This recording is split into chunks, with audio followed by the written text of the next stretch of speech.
Hello, everyone, and welcome to the Heretical Heathenry podcast. In this episode, we're doing something a little different. We're diving deep into philosophy, specifically the Seðian philosophy as presented by the Norroena Society, and why it fails on multiple fronts. I'm going to show you the three massive contradictions that sit at the foundation of their system. First, they deny that unity exists, while simultaneously affirming it. Second, some Seðians claim that the gods are physical beings, which isn't theology, it's just atheism dressed up. And third, they deny that objective morality exists, while telling you exactly how you should live, which is incoherent. Each of these problems alone would be serious. Together, they show a philosophical system that can't support its own weight. And I'm going to show you why the Platonic framework actually solves all three problems while preserving real heathen practice. Without going into too much depth and using too much Platonic jargon, that could be an episode on itself, and I am not the right person to go down into that rabbit hole.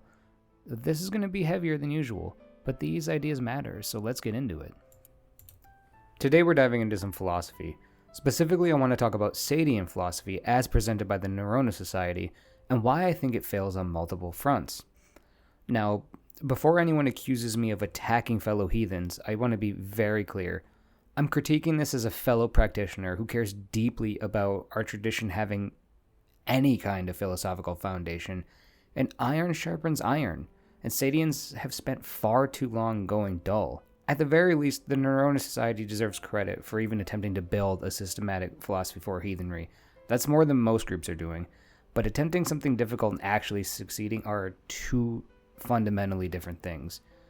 For those who are unfamiliar, the Seðian philosophy is an attempt to articulate a complete worldview based on Norse heathen principles. And by Norse heathen principles, I mean the principles made up by people who clearly have a deeply embedded postmodern worldview. They read the Eddas and try to distill it down into what they think is the real ancestral worldview. And they make a lot of interesting, bold claims. For instance, they claim that everything is immanent and material, and there's no transcendent reality, or that the gods themselves are physical beings. They also claim that our moral claims aren't truth-apt, and by that I mean they can't be true or false. All they're doing is reporting our feelings about a particular subject. Now I'm going to discuss each of these positions and why I think they're not just wrong, but mostly incoherent. And I'm going to do so using the same philosophical tradition that's been the bedrock of pagan thought for over 2,000 years, and that's Platonism. If you're a Seðian listening to this, I am not trying to destroy your faith. I'm trying to save you from bad philosophy that will ultimately collapse under its own weight. We're going to start first with the section on the spiritual collective, and I'll read a little bit from it. I'm not going to read the entire thing. What starts off with, the universe is a grand design, made up of an infinite amount of smaller designs working as cogs within a machine. All life affects all other life, which makes the collective, what we call the web of weird, the most powerful force in the universe. When you look in the mirror, you see yourself, or the identity that you perceive yourself to be. However, you are so much more than that. You were made up of millions of little particles, atoms, and little creatures that make you who you are. You were then not a singularity, but a collective. A little bit further in the piece, we kind of take a left turn. And this next part reads, this also creates a powerful argument for polytheism, which mimics the notion that all forces, as part of a collective, must be multiple, since the very idea of singularity is absurd. There is no one, there are many, and the many are a part of the great spiritual collective. For some of you people familiar with these sorts of ideas, probably already noticed an issue. I'll repeat it again. The very idea of a singularity is absurd. There is no one, there are many, and the many are a part of the great spiritual collective. Do you see the problem? They're both denying singularity while simultaneously affirming it. They say there is no one, but then immediately tell us that the many are a part of a great spiritual collective. And that statement alone is self-defeating. What is this collective if not a kind of one? What is it if not a kind of unity? What is the web of weird if not a singular interconnected whole? The moment you say the many are a part of something, you've just affirmed a one. You've affirmed a unity that encompasses and relates to all the parts. And this, my lovely heathens, is a logical contradiction. It reveals a deep confusion about what unity and multiplicity actually mean. When Platonists talk about the one, we're not talking about a singularity that denies all difference. We're not saying that everything is the same blob with no distinctions. That would be stupid. And no serious Platonic thinker has ever claimed that. What we mean by the one is the principle of unity itself, the fact that things can be grouped, related, and understood together. It's what makes the many actually be many things rather than just nothing intelligible at all. I mean, think about this for a second. For if you say there are many gods, you have to be able to conceive of them collectively as gods. There is a unity that holds those things together. You need some unifying principle that makes them all gods rather than just some random, unrelated entities. That unifying principle, that's a one. That's a unity. And it scales up and down. The Seðians sort of want to have their cake and eat it too. They want to deny the one while constantly talking about the collective or the web of weird, this big, grand spiritual collective, the universe as a grand design. Every single one of those concepts presupposes unity. Everyone affirms the one they claim to deny. You can't have a web without the unity that makes it a web. You can't have a collective without a unity that makes it a collective. The very sentence, "there is no one, only many," is self-refuting, because the many itself is a unified concept. And here's why this matters practically. If there were truly no unity, no one, then nothing would be intelligible. You couldn't know anything, because knowledge requires stable forms. You couldn't speak about anything, because to speak about something requires a kind of unity that holds things together, right? I can't talk about this monster can on my desk, this pen, this mouse, unless there's a thing that holds those things together. Otherwise, they just collapse into randomness and just atoms smashing into each other, right? We need some sort of unity that's above the particulars holding these things together for the universe to be intelligible. Without this, knowledge becomes impossible. Philosophy becomes impossible. Even their own philosophical system becomes impossible because there would be no unified meaning to any of their claims. They wouldn't have things like truth or falsehood. So when the Seðians say singularity is absurd, they're actually sawing off the branch they're sitting on. They're denying the very principle that makes their own philosophy possible to articulate. The Platonic view is much simpler and more coherent. Yes, there is multiplicity. Yes, there are many gods, many beings, and many things. And yes, there's also unity, the one, which is what makes all that multiplicity intelligible, related, and knowable. The one and the many aren't opposed. They're complementary aspects of reality. That might be a good way of putting it. To make matters worse, I actually think we do see unity in the sources. It exists in both the Völuspá and Snorri's Edda.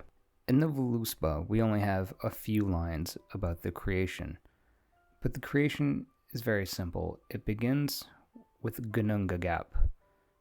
And in the Ginnungagap is Ymir, the twin, sometimes translated as the screamer. Then from there, a trinity of god bros comes, and they hack up Ymir and create the world from him. Snorri's Edda goes into a bit more detail, and he makes some small changes, but I think the point remains the same. We begin again with this Ginnungagap, this magically charged void. And in this void appear fire and ice. They touch, creating Ymir. And then, of course, we have the god boys coming again to hack up Ymir and create Midgard from his body. I think both of these accounts can be read through a Platonic lens, and I suspect that these cultures were probably in proximity to each other and trading knowledge along with goods. But let's speak more about Ginnungagap. When people hear it, they often imagine a kind of empty void, like a nothingness before creation, but that's not quite right. Etymologically, Ginnungagap doesn't mean nothing. Gin refers to like something vast, potential, and even sacred, and gap means something like a yawning, an opening, or like a betweenness. So the Ginnungagap is not absent, it's a charged openness. And I think it's important to remember that the people who wrote these stories weren't just the average person. These were skalds. They knew how to write. They knew how to read. They were probably reading things from other cultures as well. And so in Neoplatonism, especially in Plotinus, we encounter we encounter it in all Platonists, but in Plotinus, it's sort of like a principle of absolute unity prior to all differentiation. It's not a thing. It's not a being. It's a source from which all multiplicity unfolds. I think he says it shines forth like light from the sun. I think Ginnungagap plays a similar role in the Norse cosmology. Ginnungagap is a unity before distinction. It's unified because nothing has yet been separated. There's no differentiation. It's a field where fire and ice can appear, not because they already exist, but because the conditions for their emergence are present in the Ginnungagap in some sense. The moment we see Ymir in the Völuspá and fire and ice in Snorri's Edda is the first moment of differentiation. It's going from the one to the two, from the monad to a dyad. There's different ways that you can think of the fire and ice. Some people think of them as physical realms. Another way you can think of them is like an expanding principle versus a contracting principle. A more Greek read would be from the non-differentiated state, the unity of the gap flows forth being and becoming. Being ice, stability like the forms, becoming be like what we experience down here in the physical realms. And then, of course, these things can cause chaos, and that's why we need a third principle to put that chaos into order and then create the Midgard. There's a very Platonic through line through these stories. Now, maybe you hear that and think, okay, I can get behind the fire and ice, but what about the original version in the Völuspá? There is no fire and ice. There is no dyad, right? Well, maybe there is. Now, maybe you hear that and you think, all right, the fire and ice makes a lot of sense, but what about the earlier version, the Völuspá? There's no fire and ice. There's just Ymir in the gap. And you'd be right, but Ymir has a lot of translations. One translation is the screamer, another is the sound, but one of the more interesting ones is a twin. Now, some have suggested that maybe there was supposed to be another being, but we still have that schema, right? The unifying principle, the twin that is Ymir, and then the third principle that orders the chaos. It's the same through line in both myths for those who have the eyes to see. Maybe I'll spend more time on this later, but for now I want to transition to my next problem with the Seðian philosophy. And my second major problem I think is even more devastating. The Seðian philosophy insists that the gods must be entirely immanent and material. Now, the official position says that being outside of time and space is unrealistic and illogical, and that the gods must be natural, and therefore material. And some Seðians have tried to maintain this while explaining how the gods can be everywhere at once by claiming the gods exist in a fourth dimension, somehow, or some other physical realm. But here's the thing, if the gods are just physical beings, even if they're in another dimension, even if they're more powerful than us, then they're not actually divine. They're just powerful aliens, advanced beings, Marvel characters, interdimensional entities, talked about by people like Alex Jones. Maybe, but not gods. This just seems like atheism dressed up as mythological language. It's materialism with Norse names attached. Divinity isn't about power. It's not about being really strong or living a really long time. It's not being able to do impressive things. Those are just attributes that a sufficiently advanced physical being might have. Divinity is about a fundamentally different mode of being. The gods are divine because they transcend the material order while also being immanent within them. They are the eternal principles that give form and order to the cosmos. They're not just a part of nature. They're what makes nature intelligible, ordered, and good. Thor can't just be a really powerful guy with a hammer who lives in another dimension. Thor is the sacred principle of ordered defense of the boundary between cosmos and chaos. He manifests in thunder, yes, but he's not reducible to thunder. He's the eternal form that thunder participates in. When you reduce the gods to physical beings, You've eliminated everything that makes them gods. You're left with the Marvel Cinematic Universe version of Norse mythology. Yeah, they're powerful beings with super abilities, but there's nothing actually divine about them. And once you've done that, why worship them? If Thor is just a really strong dude with a hammer in another dimension, what claim does he have on mine or anyone else's devotion? Why not just try to become powerful myself? Why engage in religious practice at all? This is why I think a lot of their positions end up collapsing into atheism. It's atheism in disguise. Because once you strip away all the transcendent aspects of divinity, you're left with nothing that justifies religious practice. You might as well worship Superman. Like chaos magicians back in the 60s and 70s. The Platonic understanding tries to preserve actual divinity. The gods have an eternal, transcendent essence. They are beyond flux. They are beyond mere material existence. But they are also immanent. They manifest throughout the cosmos. They interact with us. And they're present in all natural phenomenon. They're everywhere.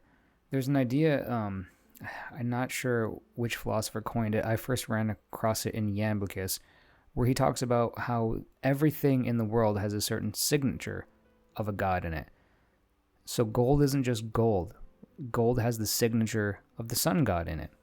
And if you were going to engage in worship or some kind of rite, you would give up offerings that made sense to that particular deity. For instance, if you were doing a rite to Sol in the Norse pantheon, you would offer her up gold, because gold has the signature of the sun in it. And if you were to sacrifice an animal, you would sacrifice something like a rooster, because a rooster has her signature in it as well.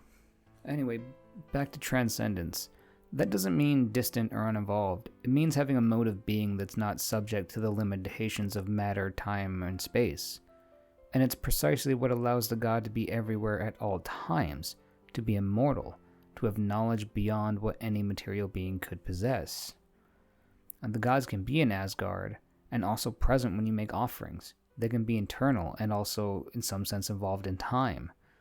They can be one essence, and also many manifestations.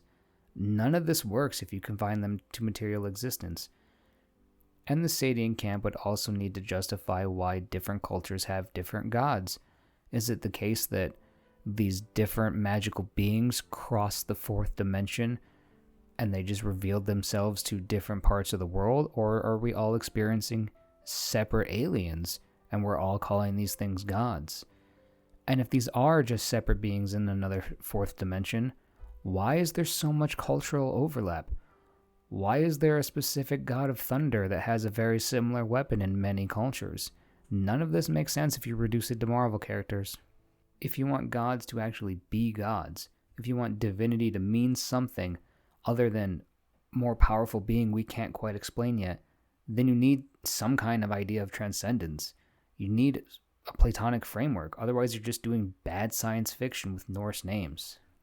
So my last concern with the Seðian philosophy is their moral relativism. And it's probably the most practically damaging. The Seðian philosophy denies that moral statements have truth value, while of course simultaneously making strong moral prescriptions. Throughout the Seðian philosophy, you'll see claims like, we must honor our ancestors, family comes first, we should strengthen our communities, or we must fight against entropy and chaos. These are normative claims. They're statements about what we ought to do. But the Seðians also tend to embrace relativism. They'll say things like there are no universals, and universals include moral truths, or morality is just what works for a particular people at a particular space and time. But here's the problem, you can't have it both ways. If moral statements have no objective truth values, if they're just preferences or cultural constructs, then why should I follow Seðian ethics? Why should I honor my ancestors instead of ignoring them? Why should I put family first instead of myself? And why should I fight chaos instead of embracing it like a Sith Lord? Perhaps the Seðian response might be, well, these things led to convergence, to life, to order. They're aligned with the natural way of being. They're what got our people here. But that's smuggling in objective morality through the back door. You're saying I should do these things because they align with how reality actually is, with natural order, but the way things ought to be.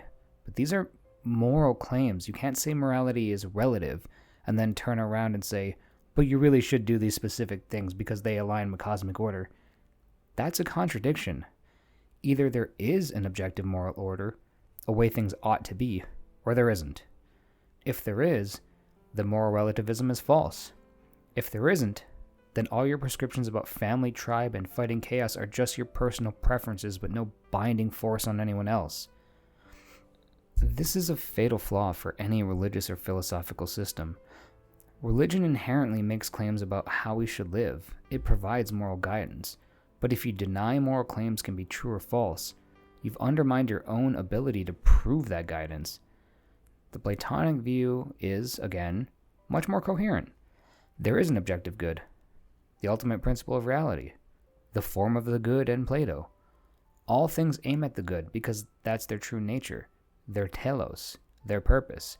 They desire to be unity, to be unified in the one. Moral truths are real because they reflect the actual structure of reality. When I say you should honor your ancestors, I'm not just expressing a preference. I'm stating a truth about how human beings should relate to those who came before. A truth that is grounded in something that lies above. Maybe you might say in the nature of the good itself.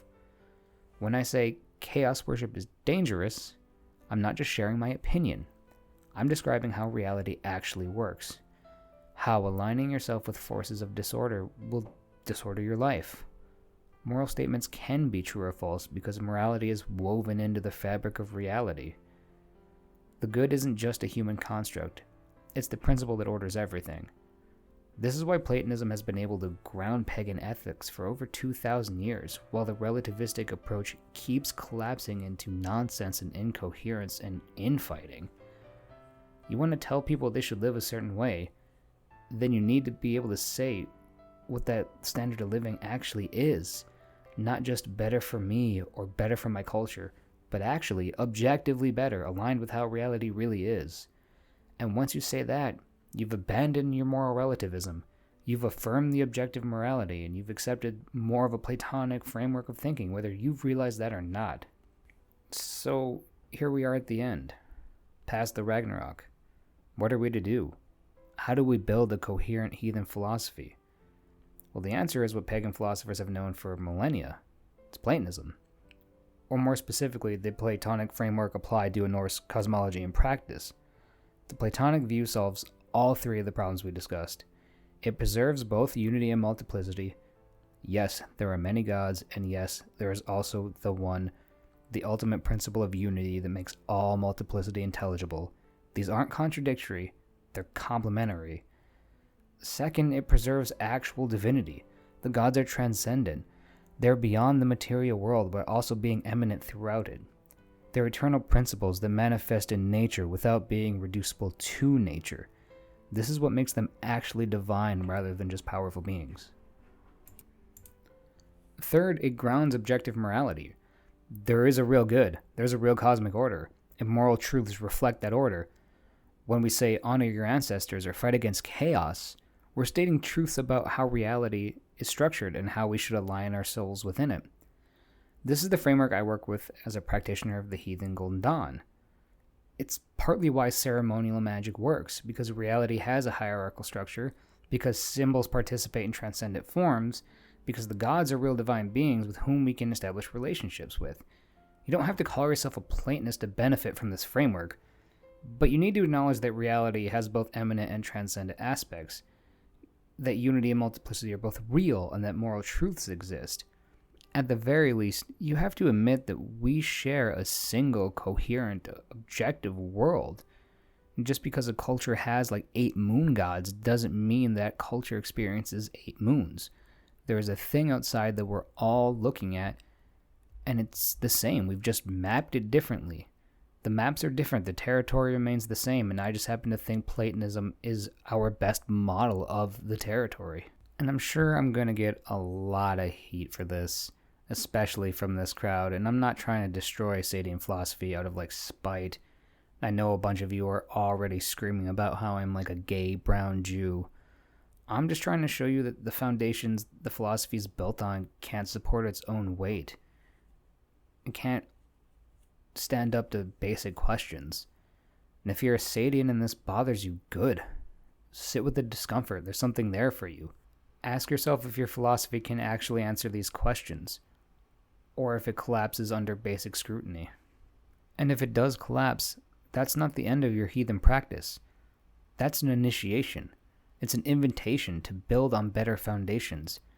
Foundations that have supported the pagan thought for thousands of years. I'm Robert Knox. This is the Heretical Heathenry Podcast. Thank you all for listening. Have a good night, and I'm out.